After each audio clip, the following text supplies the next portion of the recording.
అయితే మొన్న చిత్తూరుకి వెళ్ళానని చెప్పాను కదండి, ఇంకా అమ్మ వాళ్ళ ఇల్లు అనమాట. ఆడికి వెళ్ళాను. ఇక్కడ చూస్తే మందారం చెట్టు అయితే పైకి, బిల్డింగ్ పైకి పెరిగిపోయి ఉన్నదనమాట. కడగాలల్లో ఉంటుంది, మా కడగాలల్లో.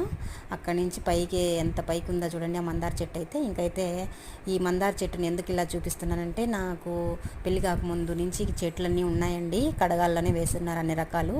మేము మందార ఆకులు, మందార పువ్వులన్నీ రుబ్బేసి తలకు పట్టించుకునే వాళ్ళము. చాలా టెంకాయ నూనెలో కూడా కలిపి ఉడకబెట్టేసి పెట్టుకునే వాళ్ళం అనమాట. అందుకని చూపిస్తున్నాను. అలా చేసేవాళ్ళం అప్పట్లో. ఇవి సెల్లులు అవన్నీ కూడా లేవు కాబట్టి అప్పట్లో పెట్టలేకపోయాం వీడియోలు. సరే, ఇంకైతే అక్క వాళ్ళ ఇంటికి వచ్చాము. ఇక్కడ నేను వచ్చేసరికి టైం అయిపోయింది. టైం అయిపోయి ఇంకా అక్క వాళ్ళంతా కూడా మొక్కేశారనమాట బావకి.